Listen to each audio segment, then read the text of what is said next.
Pessoal, tudo bem? Fábio Erelinha aqui com vocês, canal Educação Consciencial, para mais um episódio do Jumpers, Saltadores de Consciência, o quinto episódio hoje, Uma Volta no Tempo, e eu estou aqui com Lael Fanin. Tudo bem, Lael? Tudo bem, Fábio. Vamos aproveitar e pegar um pouquinho daquilo que nós deixamos em aberto no último episódio, falar um pouquinho sobre a Antártida, né, para a gente continuar, para as pessoas entenderem como foram essas ações. O que você acha? Vamos sim. A gente prometeu continuar essa história, que a gente contou algumas histórias, né, alguns exemplos de missão no último episódio. Falamos de incursões no corpo, saltadores que vão no corpo e fisicamente fazem uma missão. Falamos de exemplos, inclusive nossos, junto de uma incursão fora do corpo, né, sem salto, digamos assim. Mas terminamos o episódio contando uma história da Antártida e vamos continuar ela então. Ou seja, chegamos na Antártida. Começa lá naquela história lá no Oriente, né, naquela caverna onde tinha um grupo que cuidava desse local, achando que eram deuses, e realmente na visão deles eram deuses. Sim. Pela capacidade. Existia realmente ali tipo uma ampola que tinha como uma tira comprida que tinha umas escrituras que pareciam ouro, um ouro, porque era muito parecido com ouro, pelo menos era a visão que eu tinha na época, né? E aquela escrita era tecnológica, tanto é que aquela tira se enrolava no braço, estava enrolado no braço de um dos seres, um pedaço dela, mas os restantes estavam nesse tubo. E também com essa coisa, os soldados que foram para a Antártida também conseguem saber o que é isso. Vamos lá para a Antártida contar um pouquinho. Eles levam dois monges, um mais novo e um senhor, que tinha todo o conhecimento daquela linguagem antiga, para tentar despertar os corpos que estavam nessa região da Antártida. Sim, eram muitos mais seres na Antártida do que esses dois que tinham lá nessa outra localidade. Isso. Lá na Antártida, na verdade, eles estão também para esses equipes, né, tecnológicas, porque dá para você perceber normalmente, você consegue entender que caiu um equipamento e esse equipamento foi aproveitado para conseguir mantê-los vivos durante muito tempo. E o que seria mais fácil para eles era colocar eles em suspensão. Então, quando eles foram para essa região levando esses dois monges, eles levaram esses tubos que tinham é como uma lâmina, não vou falar, é um tecido inteligente para você entender, que se acopla à pele da pessoa.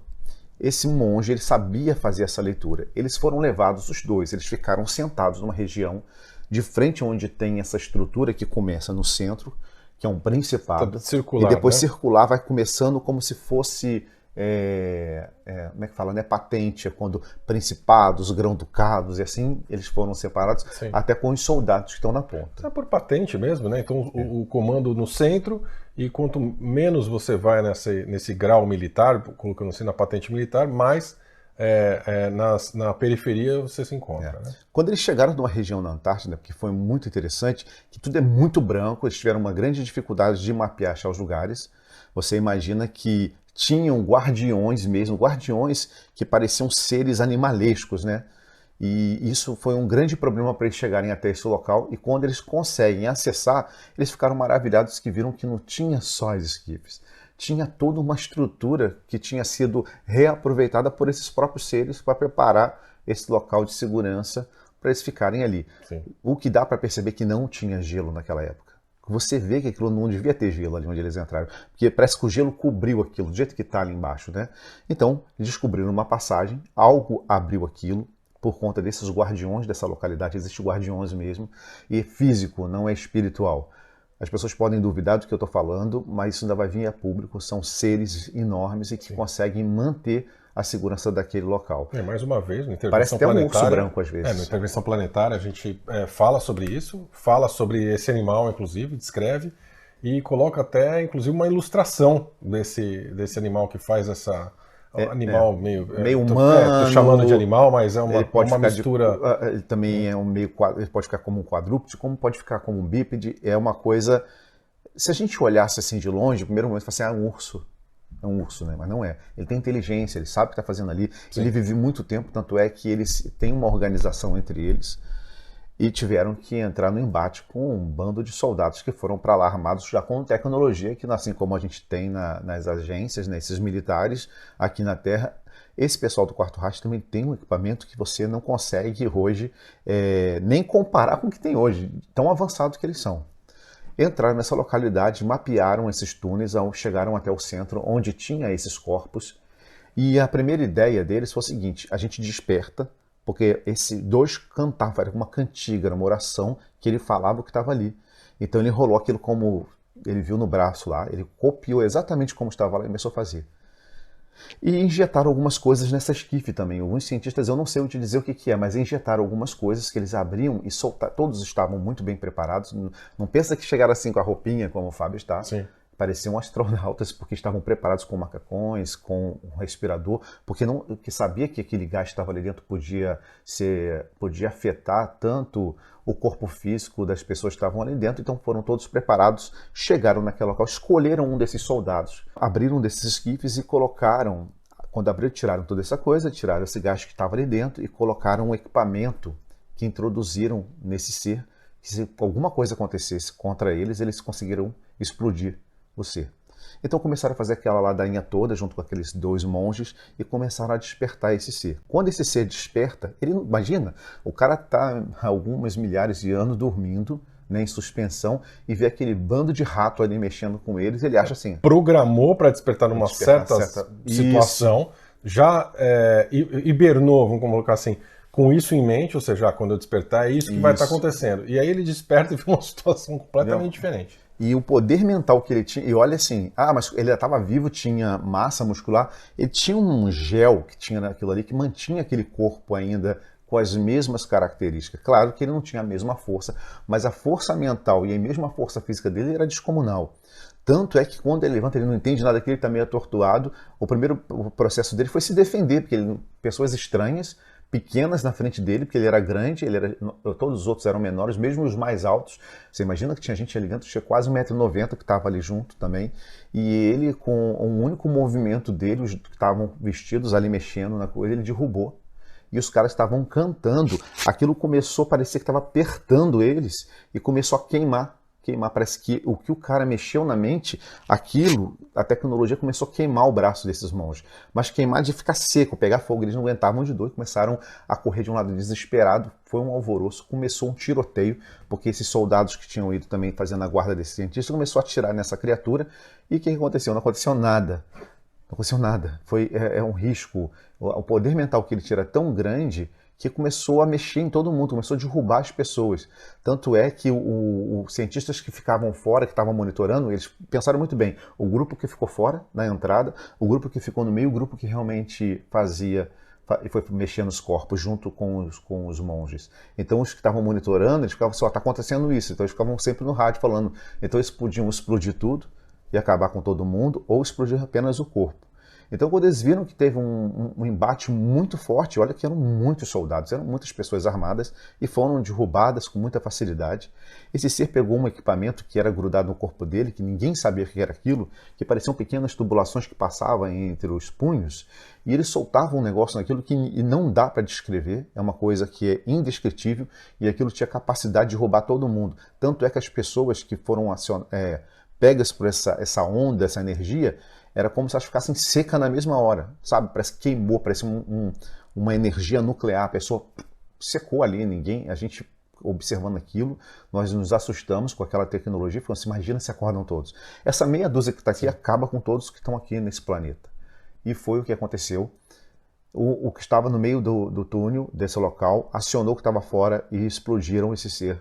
E aí levaram partes do corpo dele junto com eles, estão estudando para poder ver como mexer na mente desse ser.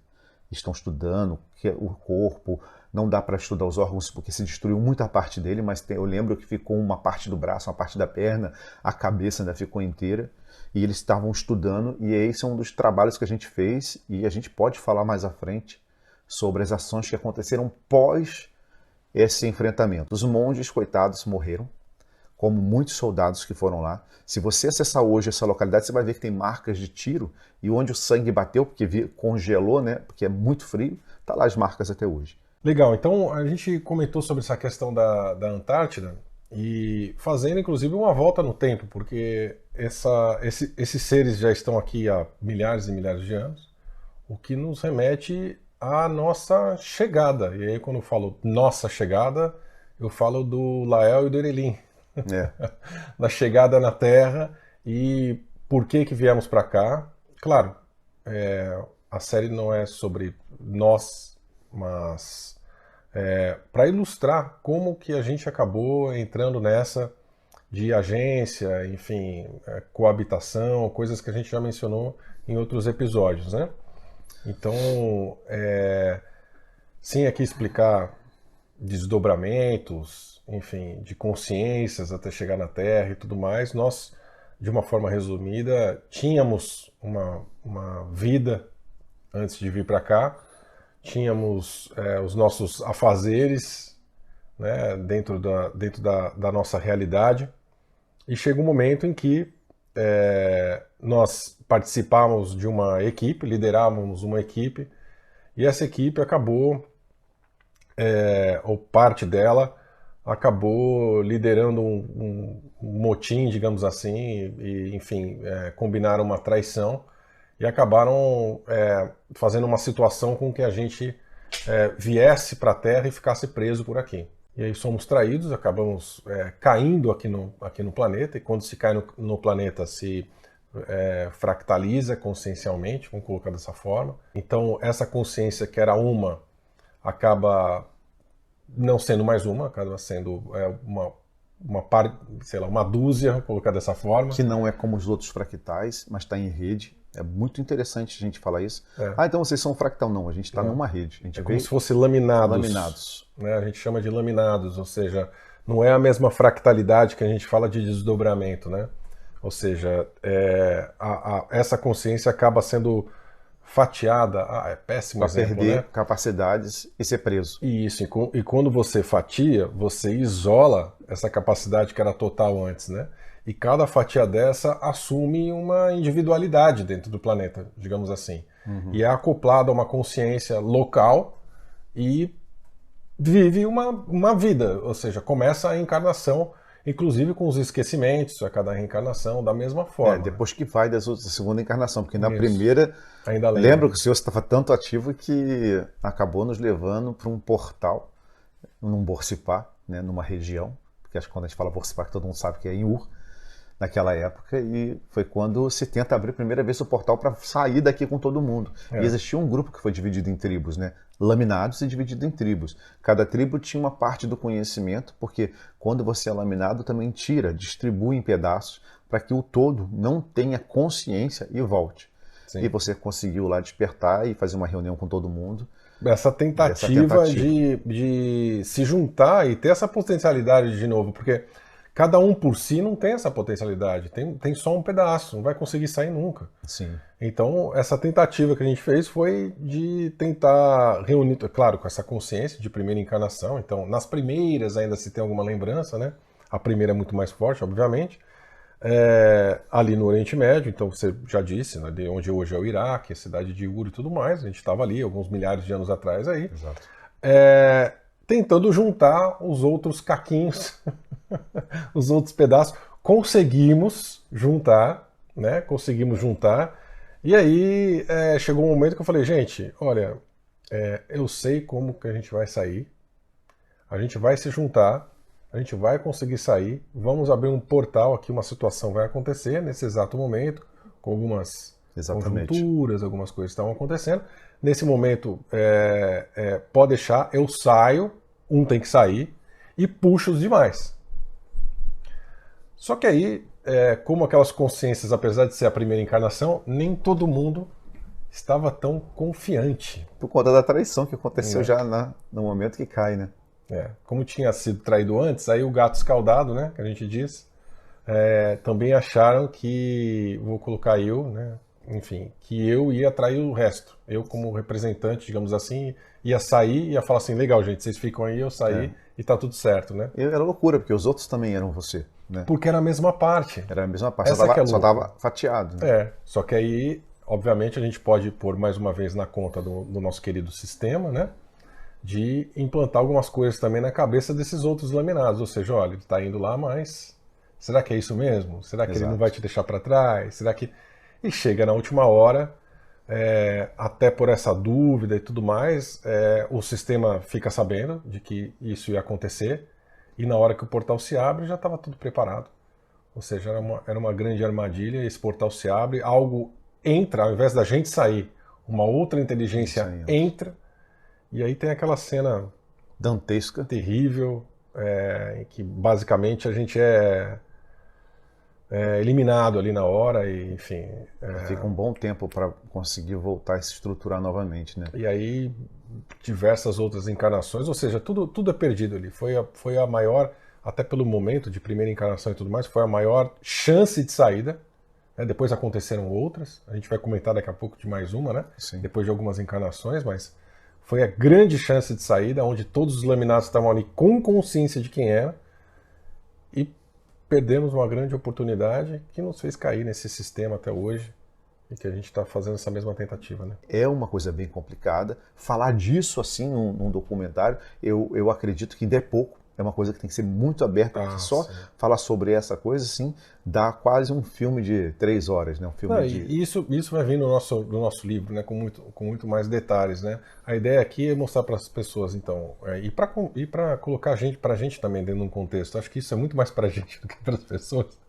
Mas colocar dentro de um contexto que essa situação de que um pedaço nosso, um laminado, acaba entregando essa informação, vamos dizer assim, e o sistema falando, não, essa estrutura vai ficar aqui, não vai sair não. Não vai não, porque ele é nosso É prisioneiro. o nosso prisioneiro. E aí, a partir daí, pega esses laminados e...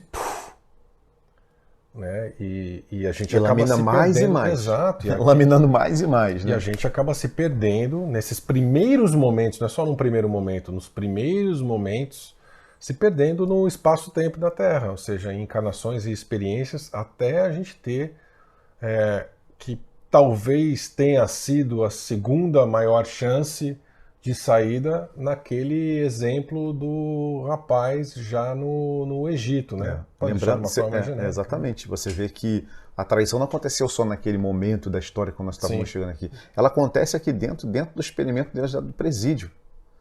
É claro que com isso levou, com as encarnações vindo, né, os processos dessas laminações pararem em corpos, começa a entender quem desperta, como você despertou em certo dado momento da história, não nessa encarnação, eu digo nas encarnações como magista, né, que a gente vai falar, e trabalhava com magnetismo, E bem antes. e começou sempre a trabalhar nisso para tentar novamente buscar forma de se comunicar com esse corpo que está fora, ou o tal do corpo de luz que as pessoas Sim. gostam de chamar, né? Sim. E com isso descobrimos as coabitações, que é uma coisa legal a gente puxar também esse Exato. assunto, porque com isso a gente descobriu que tinha coabitações, Sim. que nós estávamos presos, mas eles são tão espertos e tão inteligentes que eles fizeram o quê? Já que vamos ferrar a vida de uma meia dúzia, vamos usar também o que eles chamam de corpo espiritual que vai ter que ser alocado lá dentro, outras consciências a partir deles. E isso é uma armadilha inteligentíssima. Imagina, usar você para prender outras consciências, deixar eles no momento suspenso, sem lembrança do que são, para que não saibam onde estão, para que os seus outros eus também não descubram, que também é você. Então olha que armadilha tenebrosa. E a gente começa a descobrir isso, não tem muito tempo, sobre as coabitações. Isso foi fantástico, né? Exato. Então, todos esses laminados que antes eram, vamos colocar 12, então no começo, a partir daquele momento se torna 24, 36, 72 e exponencial. E hoje a gente se encontra com essa questão de coabitações, ou seja, vamos colocar dessa forma, uma consciência, um espírito principal, que é o Fábio e que é seu corpo de batismo, que é um fractal normal, ou seja, um espírito que se desdobra de uma forma convencional, mas ao mesmo tempo se colocam laminados essas consciências que estamos mencionando para coabitar esse espírito, essa alma, colocar dessa forma, né? Para viajar junto. Até para o pessoal entender, quando nós falamos também na educação consciencial, quando você fecha os seus olhos, dentro de você é um universo muito maior do que o universo que há fora do planeta. Dentro do universo que é você, da tua história, mesmo que laminada, você imagina o que tem ali dentro. Quais são as estruturas inteligentes? Sim. Algumas que foram apagadas, outras que são controladas. E é muito importante entender que nós somos esses portais e essas possibilidades laminadas até de dimensões. Nós somos dimensões também que, paralelamente, andamos aqui, transitamos nesse planeta. E como se dividiu as tribos naquela época. Sim. Aí você vai entender toda essa questão de divisão de números, do 12, o 3, o 12, as tribos que se espalharam na Terra naquela significado época. Desses o significado. Números, né? Realmente é muito mais complexo do que a gente poderia explanar aqui, acredito que no livro vai estar em 10 minutos. Vai estar muito mais explicado. Mas, enfim, só para as pessoas entenderem então essa questão e para a gente também organizar, a questão da coabitação, acho que está razoavelmente claro, e a questão das capacidades, né? Então, a partir do que você disse, né? Quando se pega um ser que é um todo, que é toda a capacidade, e você dá uma laminada fatia, você tem uma parte de uma capacidade em cada lugar. Então, se nós fazemos parte da mesma laminação, você tem uma capacidade, eu tenho outra capacidade.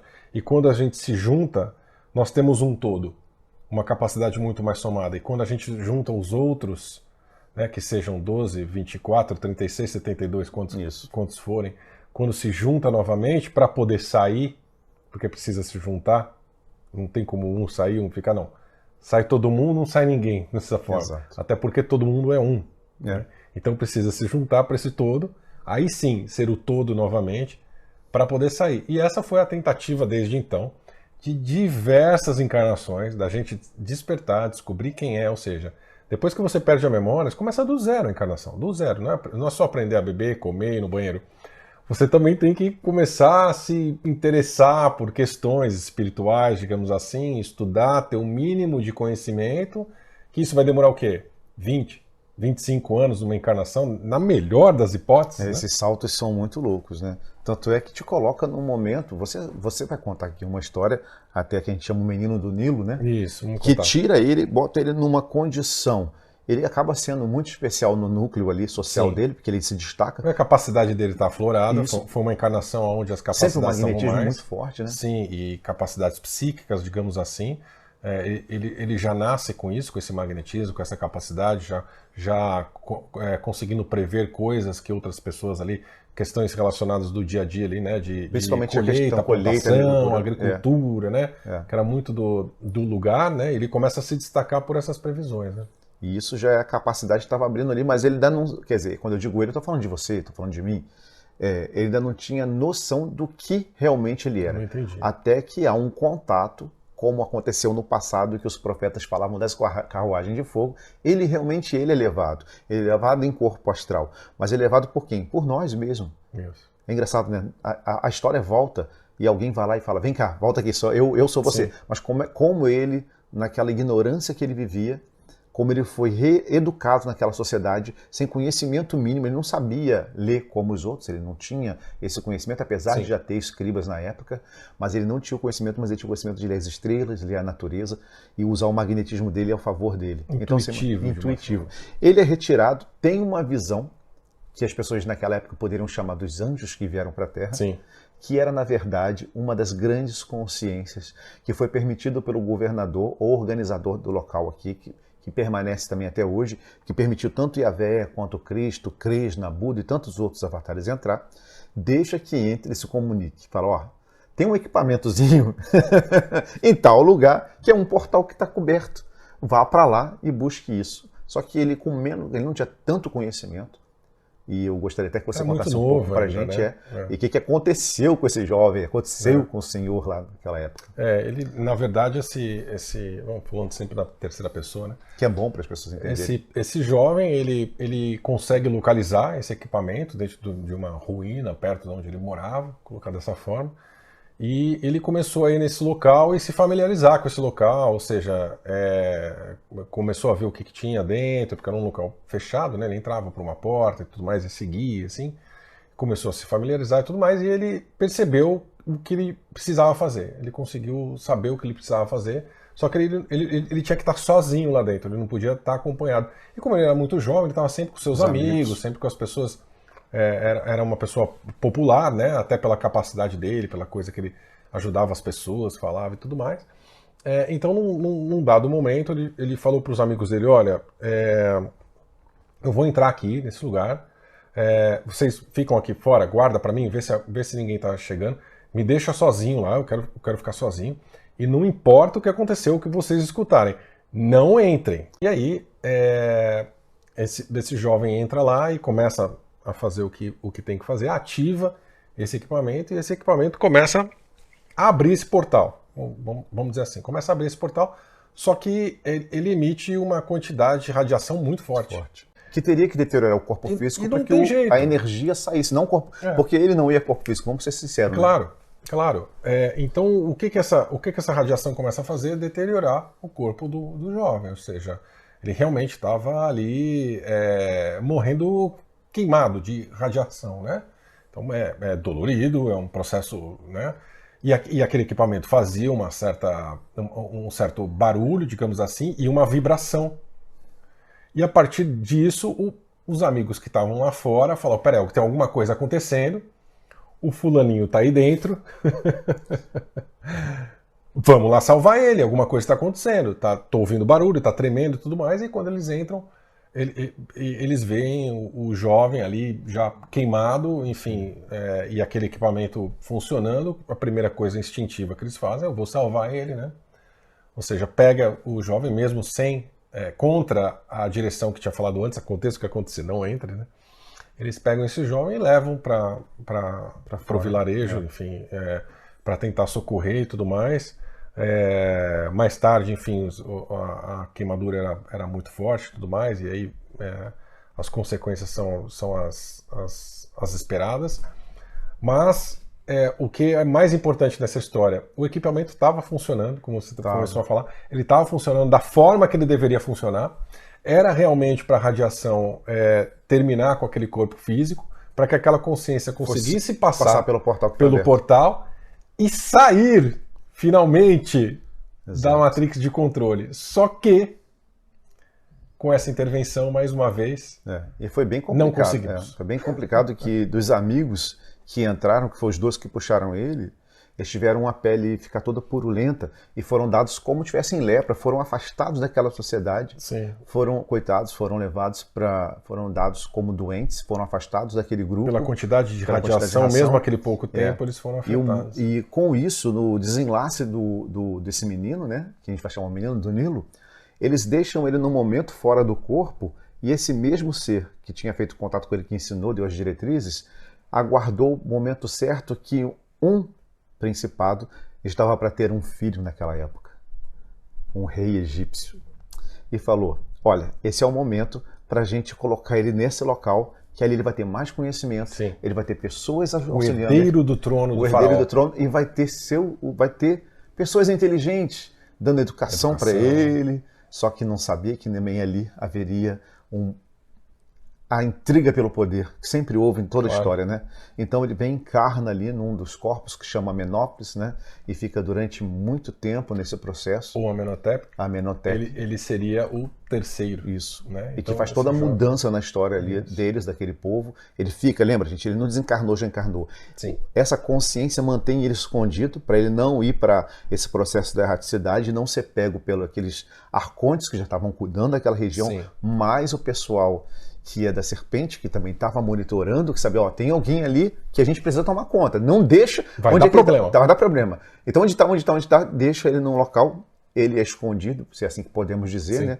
E ele coloca para ser reencarnado. O espírito que entra naquela hora, eles retiram e colocam a consciência para reencarnar. O que houve uma mudança muito significativa na cultura daquela época e na religião, onde se muda totalmente a visão dos deuses, sim, que eles adoravam. E a sequência disso também. Então, nós vamos contar isso num outro capítulo.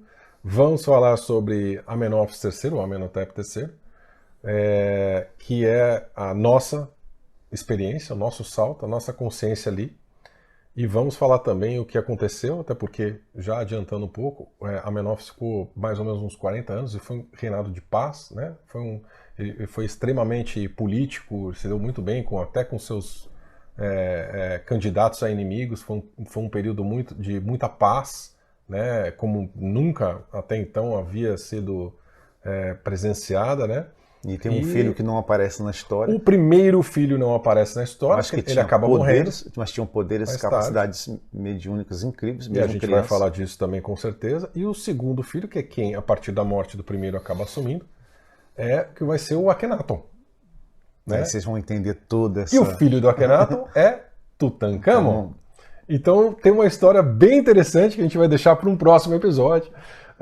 Mais pra frente, a gente termina aqui o 5º episódio do Jumper Saltadores de Consciência e a gente volta a semana que vem falando de reuniões e missões fora da Terra, tá bom? Até a próxima semana. Tchau, tchau, gente. Tchau, tchau, pessoal.